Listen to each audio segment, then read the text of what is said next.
अस्सलामु अलैकुम। ये है उर्दू एक्शन टेल्स। आप सबसे गुजारिश है कि मेरी इस वीडियो को लाइक और शेयर करें और मेरे चैनल को सब्सक्राइब करें।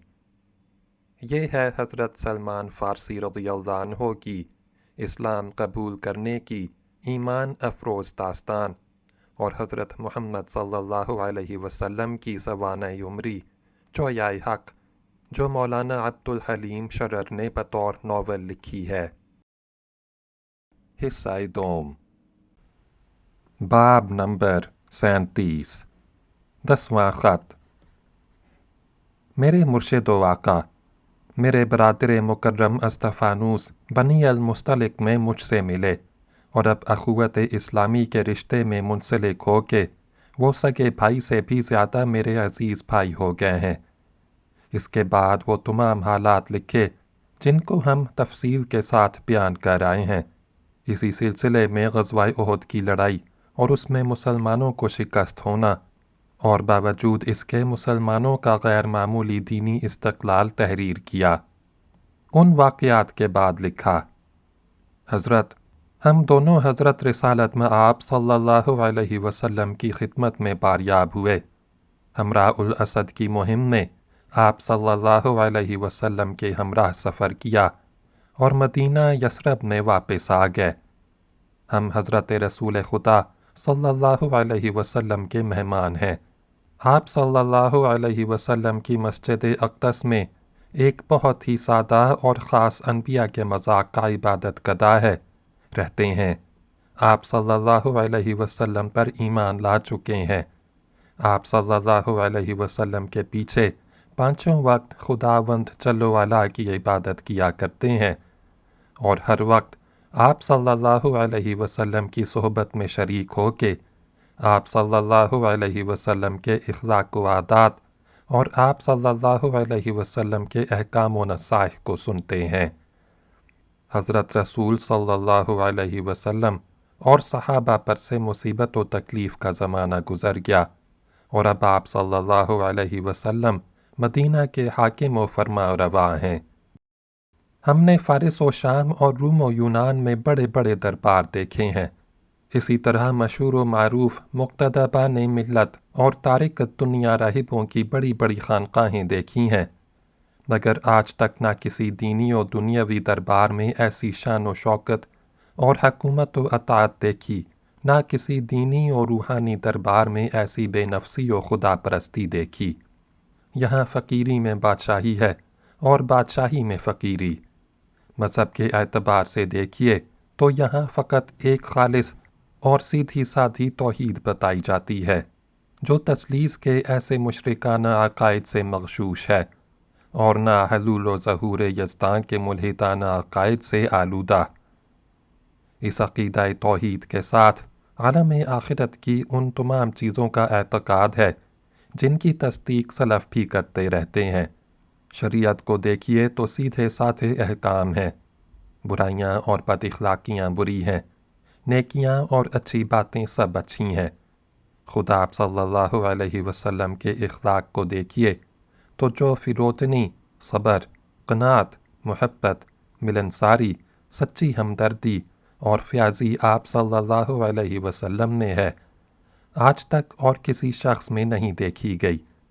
और हुक्मरानी और फरमारवाई को देखिए तो अदालत गस्तरी और रियाया नवाज़ी के जो अजीब व गरीब नमूने यहाँ नज़र आते हैं, न कभी देखे गए थे और ना सुने गए थे। सल्तनत की सारी आमदनी व फतूहात का सारा माल गनीमत आजिज़ दरमानदा रियाया में सर्फ हो जाता है और हुक्मरान जो दुनिया के तमाम ताजदारों से ज़्यादा पुरसतूत है, फाक़े करता और भूख की तकलीफ़ दूर करने के लिए पेट पर पत्थर बांध के सोता है।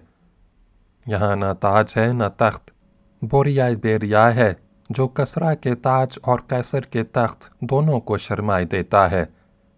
नबूवत व सल्तनत ने मिल के दीनदारों को ये असूल बताया है कि तरकत दुनिया कोई अच्छी चीज़ नहीं। खुदा ने इंसान को दुनिया में तरके दुनिया के लिए नहीं भेजा, ना इसलिए कि दुनिया को सुधारे और आरास्ता करे। हाँ, ये ज़रूर है कि दुनिया के इख्तियार करने में बेएतदाली ना करे। دولت جمع کرے مگر نادار محتاجوں کو بھول نہ جائے، ہر لذت دنیاوی سے لطف اٹھائے مگر ان کے شوق میں غصب اور جور و ستم نہ کرے۔ بیویاں اور لونڈیاں سب جائز ہیں، بشرط یہ کہ جائز طور پر حاصل کی جائیں اور ان کے ساتھ برا سلوک نہ ہو۔ ہر لذیذ غذا، ہر مزے دار شربت اور نفیس لباس جائز ہے، بشرط یہ کہ اس میں اسراف اور فتنہ نہ ہو۔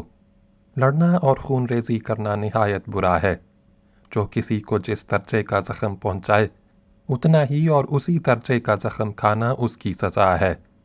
لیکن دشمنوں کی مضرت سے بچنے، دنیا میں امن اور امان قائم کرنے اور اعلیٰ کلمت اللہ کے لیے لڑنا سب سے بڑا ثواب کا کام اور سب سے بڑی خدمت ہے۔ ان تمام احکام نبوت نے ایسے روحانی اصول قائم کر دیے ہیں جن کی بدولت کبھی ایک بہت بڑا عظیم الشان فرما روا اور دولت مند رئیس اپنی فیاضی، عطالت اور نیکوکاری کی برکت سے اعلیٰ درجے کا ولی اللہ ثابت ہو سکتا ہے، اور کبھی ایک نادار اور مفلس فقیر اپنی ہوسوں اور برے جذبات کی بدولت باوجود ظاہری زہد و تقویٰ کے ایک ولی بدترین شیطان بن جاتا ہے۔ اب خدا رسی حصول کمال روحانی کے لیے نہ لذتوں سے دستبردار ہونے کی ضرورت ہے، نہ دنیا چھوڑنے کی۔ ایک مالدار امیر خدا کا محبوب بنتا ہے اور ایک لڑنے والا خون ریز سپاہی ولی اللہ۔ دولت کے متعلق دنیا میں ہمیشہ سے جھگڑا چلا آتا ہے۔ جن کے ہاتھ میں دولت ہے وہ چاہتے ہیں کہ اسے اپنے اور اپنے خاندان کے قبضے سے نہ نکلنے دیں۔ جو محتاج ہیں وہ چاہتے ہیں کہ ساری دنیا کی دولت سب آدمیوں میں برابر بٹوا دیں۔ اس جھگڑے نے بڑے بڑے فتنے پیدا کیے، مذہبوں میں رخنے ڈالے اور ملوک امراء کو آج تک کبھی چین سے بیٹھنے نہ دیا۔ ان پیغمبر صاحب نے اس فتنے کو بڑی سہولت کے ساتھ ہمیشہ کے لیے مٹا دیا۔ جائیداد اور دولت ہر شخص کے بعد اس کے تمام عزیزوں میں حسب تعلقات قرابت نمٹ جاتی ہے اور ایک گھر میں نہیں رہتی۔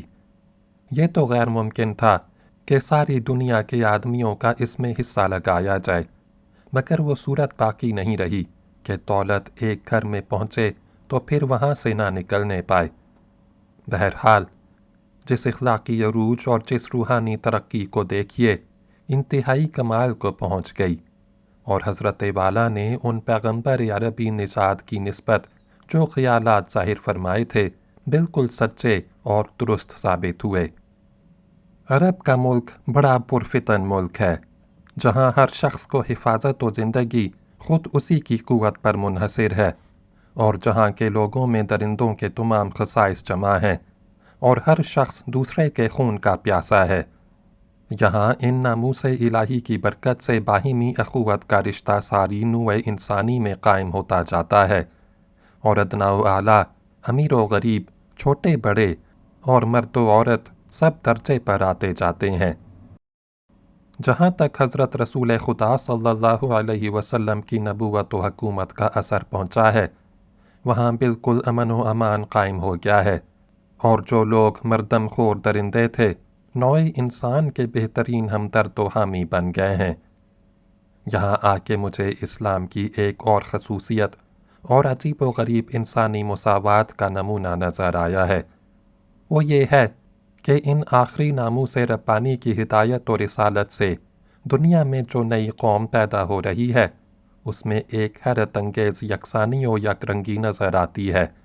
نہ عالم و جاہل کا امتیاز رہا ہے، نہ رہبانیت و دنیا داری کا، دولت و افلاس میں کوئی تفریق ہے، اور نہ حاکم و رعایا میں کوئی مابحث امتیاز ہے۔ دنیا کے اس روحانی انقلاب نے بادشاہ کا لفظ دنیا سے محو کر دیا، اس لیے کہ حاکم و فرمانروا یہاں خادم اور محکوم و مطیع مختوم بن گئے ہیں، جو حاکم سے ہر وقت اس کی ذمہ داریوں کا محاسبہ کرتے ہیں۔ مقتدائی کسی خاندان یا طبقے کے ساتھ مخصوص نہیں رہی، کیونکہ اس دین میں ہر شخص پر بقدر اپنے علم کے تعلیم دینا اور بقدر اپنے جہل کے ہر واقف کار سے علم حاصل کرنا ضروری ہے، یعنی ہر مسلمان معلم بھی ہے اور متعلم بھی۔ نہ معلم ہونے کی وجہ سے کسی کو کوئی فوقیت حاصل ہوتی ہے، اور نہ متعلم ہونے کی وجہ سے کوئی کسی سے عزت میں کم ہو جاتا ہے۔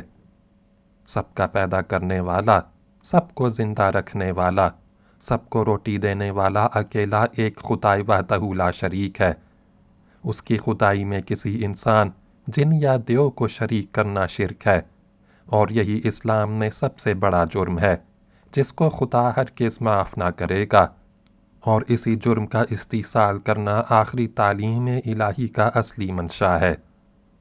چنانچہ جو عبادتیں خدا کے لیے بتائی گئی ہیں اور جن طریقوں سے خدا کی تعظیم کی جاتی ہے، یا اخلاق و عادات میں جو باتیں خدا کے لیے مخصوص ہیں، یعنی اس سے مدد مانگنا، اس کی نظر و نیاز کرنا، ان میں سے کوئی بھی اگر کسی اور کے ساتھ عمل میں لائی جائے تو شرک ہے۔ اس بے غل و غش توحید اور اس بے لوث خدا پرستی نے ہر ادنا و اعلیٰ مسلمان میں عجیب و غریب آزادی، بہادری اور خودداری پیدا کر دی ہے۔ وہ خدا سے ڈرتے ہیں اور فقط خدا سے، وہ خدا ہی سے مانگتے ہیں اور اسی کی رحمت و تائید کے امیدوار ہیں، یعنی اس کے سوا نہ کسی سے ڈرتے ہیں اور نہ کسی سے کچھ مانگتے ہیں۔ اس کا نتیجہ یہ ہے کہ غریب مسلمان بھی چاہے کتنے ہی بڑے عظیم الشان شہنشاہ کے سامنے ہو، یا کیسے ہی زبردست لشکر میں گھر جائے، نہ ان سے ڈرتا ہے، نہ ان کے آگے سر جھکاتا ہے، اور نہ ان سے رحم و کرم یا مدد و اعانت کا خواہاں ہوتا ہے۔ حضرت ان باتوں سے اندازہ فرما سکتے ہیں کہ یہاں کیسی زبردست، آزاد، خوددار اور خدا پرست قوم تیار ہو رہی ہے، جس میں سردار اور حاکم نوکروں اور غلاموں کی طرح ماتحتوں کی خدمت کرتا ہے، اور ان کی رضامندی حاصل کرنے کا سعی رہتا ہے، اور ماتحت اس سے نہیں ڈرتے بلکہ خدا کے خوف سے اور نافرمان الہی کے اندیشے سے اس کا حکم بجا لاتے ہیں۔ بہرحال ان حالات نے مجھے یقین دلا دیا کہ جناب کو اپنے مکاشفات میں ان پیغمبر صاحب صلی اللہ علیہ وسلم کے متعلق جو کچھ معلوم ہوا بجا اور درست ہے۔ چنانچہ میں پہلے ہی مسلمان ہو چکا تھا، اب بھائی استفانوس نے بھی برگزیدہ دین اسلام کو قبول کر لیا۔ میرے آزاد کرانے کے لیے جو سرمایہ بھائی استفانوس اپنے ساتھ لائے تھے، اس کے صرف کرنے کی ضرورت پیش نہیں آئی، اس لیے کہ حضرت رسول خدا صلی اللہ علیہ وسلم کی عنایت و توجہ سے میں آزاد ہو گیا۔ میرے یہودی آقا نے شرط کی تھی کہ جس روز میں اسے 40 اوقیہ سونا دوں اور اس کے باغ میں 300 پودے لگا دوں اور وہ ہرے ہو جائیں، اسی روز آزاد ہوں۔ یہ دونوں شرطیں حضرت رسول خدا صلی اللہ علیہ وسلم نے پوری کر دیں۔ سونا کسی نے آپ صلی اللہ علیہ وسلم کی نظر کیا تھا، آپ صلی اللہ علیہ وسلم نے مجھے عطا فرما دیا۔ پودے آپ صلی اللہ علیہ وسلم کے حکم سے آپ صلی اللہ علیہ وسلم کے اصحاب نے جمع کیے، اور خود آپ صلی اللہ علیہ وسلم نے تشریف لا کے اپنے ہاتھ سے نصب کیے، اور آپ صلی اللہ علیہ وسلم کے ہاتھ کی برکت سے سب کے سب ہرے ہو گئے۔ بہرحال اب میں آزاد ہوں، آستان نبوت پر پڑا ہوں، اور ارادہ ہے کہ یہاں سے مر کر اٹھوں گا۔ بھائی استفانوس اگرچہ حضرت سے کہہ آئے ہیں کہ وہ بھی یہیں مقیم رہیں گے، مگر ان کا قیام حضرت والا کی رائے پر ہے، اور کم از کم ایک بار ان کے وہاں جانے کی ضرورت بھی ہے، تاکہ خانقاہ کا جو سرمایہ میرے آزاد کرنے کے لیے حضور کی اجازت سے لائے ہیں اور ان کے پاس بطریق امانت موجود ہے، اسے واپس لے جا کے خزانہ خانقاہ میں داخل کر دیں۔ میں اپنے معمول کے مطابق وقتاً فوقتاً حضرت رسالت مآب صلی اللہ علیہ وسلم کے حالات سے اطلاع دیتا رہوں گا، لیکن اب حضرت کے لیے غور کرنے کا وقت ہے کہ آپ آئندہ کیا طریقہ اختیار کرنا چاہتے ہیں۔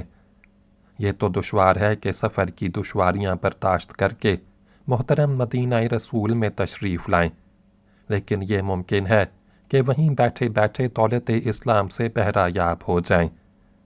بہرحال جو کچھ ارادہ ہو उससे हमें आगाह फरमाइए। भाई अस्तफानूस को जो कुछ लिखना था वो भी मैंने इस ख़त में लिख दिया है, लिहाजा अब उन्हें जुदागाना अरीज़ा लिखने की ज़रूरत नहीं, और इसी ख़त पर उनके दस्तखत भी कराए देता हूँ। वस्सलाम अला मिनत्तबिल हुदा, खाकसार सलमान, पुराना खादिम महबा। उस ख़त को पढ़ के अस्तफानूस ने भी उसके नीचे अपना नाम लिख दिया, और जिस झली पर ख़त लिखा था उसे तय करके और एक और सादी झली में लिपेट के दोनों घाटी से निकल के उस मैदान में गए जहाँ काफ़िले आके ठहरा करते थे, मगर वहाँ कोई काफ़िला नहीं मिला। मजबूरन किसी काफ़िले का इंतज़ार करने लगे। खुशकिस्मती से 2 महीने बाद एक यमनी काफ़िला मौजूद नज़र आया जो सना व मआरिब से आया था और शाम को जा रहा था। दरियाफ्त करने से मालूम हुआ कि काफ़िला सालार अबू हमज़ा नामी कबीला हमीर का एक मुअज़्ज़ज़ शख्स था जो ऊद कमारी के 50 संदूक फ़रोख्त करने के लिए दमिश्क और अंताकिया को लिए जाता था। ये दोनों बूढ़े शख्स उसके पास गए और उनके नूरानी चेहरे देख के वो ताज़ीम के लिए उठ खड़ा हुआ। कंबल बिछा के दोनों को बिठाया और सामने अदब से दोजानों बैठ गया। अस्तफानूस: मैंने सुना है कि आप सना से आए हैं और दमिश्क को जाते हैं। अबू हमज़ा: जी हाँ, और कल ही कूच का इरादा है। अस्तफानूस: यकीन है आपने मक्का में भी क़याम किया होगा, जो बुत परस्तान अरब का सबसे बड़ा मरजा है। अबू हमज़ा: मैंने वहाँ 8 रोज़ क़याम किया। वहाँ के कई ताजिर हमारे काफ़िले के साथ रवाना होना चाहते थे, मगर इस ख्याल से नहीं आए कि हमारा इरादा यसरब होते हुए जाने का था। अस्तफानूस: मगर उन्हें डरने की क्या वजह है? अभी अभी तो वो यहाँ के लोगों पर एक बड़ी भारी फतह हासिल करके गए हैं, जिसकी वहाँ खुशियाँ हो रही होंगी। अबू हमज़ा: मेरे सामने ही वो लोग यहाँ से वापस जाके शहर में दाखिल हुए थे और बहुत खुश थे। उनके साथ जो औरतें थीं वो गाती बजाती और नाचती हुई मक्का में दाखिल हुईं। गिरदो नवाह के लोग उन्हें मुबारकबाद देने को आए, जिनमें बनी हज़ील का सरदार सुफियान बिन खालिद बजली भी था। अस्तफानूस: मगर उसके भी पास नामवर लोग लड़ाई में मारे गए, और यकीन है कि उनके ख़ानदान वाले सोग में होंगे और मातम कर रहे होंगे। अबू हमज़ा: मक्का में और किसी को तो नहीं, फ़कत सलाका बिन्त साद नामी एक औरत को अलबत्ता मुब्तला रंजो अलम पाया, जिसके कई बेटे और अजीज़ उस लड़ाई में मारे गए हैं। ख़ुसूसन उसे अपने बेटों के मारे जाने का बड़ा सदमा है। चुनाचे उसने इश्तिहार दिया है कि जो कोई उसके बेटों के कातिलों और उनमें से ला तख़सीस आसिम बिन साबित का, जो यहीं के लोगों में है, सर काट लाएगा, उसे 200 आला दर्जे के नफीस ऊँट इनाम में देगी। ये खबर काफ़िले वालों को भी की गई थी कि शायद हमारे साथ वालों में से कोई लालच में आके उठ खड़ा हो, मगर हम में से किसी ने गवारा नहीं किया। अस्तफानूस: मगर उसकी ये आरज़ू पूरी होना बहुत दुश्वार है। मक्के वालों को जब एक ताजिराना काफ़िले के साथ भी यहाँ आने की जुर्रत नहीं होती, तो ऐसे खौफनाक काम के लिए कोई कैसे आ सकेगा? जिन लोगों को लड़ाई में सदमा पहुँचा है, ऐसी बातें किया ही करते हैं। खैर, अब ये फरमाइए कि मेरा एक ख़त शहर बसरा में एक शख्स को आप पहुँचा देंगे? अबू हमज़ा खुशी से: और बसरा में तो हमारा काफ़िला कम अज़ कम 1 महीने तक ठहरेगा। हमें यकीन है कि 2 महीने में वापस पहुँच जाएंगे, और जिन साहब को आप कहें आपका ख़त एहतियात से पहुँचा देंगे। अस्तफानूस: बसरा के करीब बहीरा नामी एक मशहूर मसीही राहिब की खानकाह है, और उसके नायब मरकज़ वहाँ के मुंतज़िम हैं। आप उन्हीं को ये ख़त दे दें। अबू हमज़ा: उस खानकाह में तो मैं ज़रूर जाऊँगा। मैं भी मसीही हूँ और अपने मज़हब के राहिबों और अस्कफ़ों की खिदमत करना सवाब समझता हूँ। लाइए ख़त दीजिए, यही उस खानकाह के लोगों से तारुफ़ का ज़रिया हो जाएगा। अस्तफानूस: بے شک وہ آپ سے بڑے اخلاق کے ساتھ پیش آئیں گے۔ یہ کہہ کے استفانوس نے اپنے رفیق مہبا کو خط نکال کے ابو حمزہ کے حوالے کیا اور تھوڑی دیر تک اس سے چند اور باتیں کر کے دونوں مسجد نبوی میں واپس آئے۔ باب نمبر 38، 11واں خط اگلی ویڈیو میں سنیں۔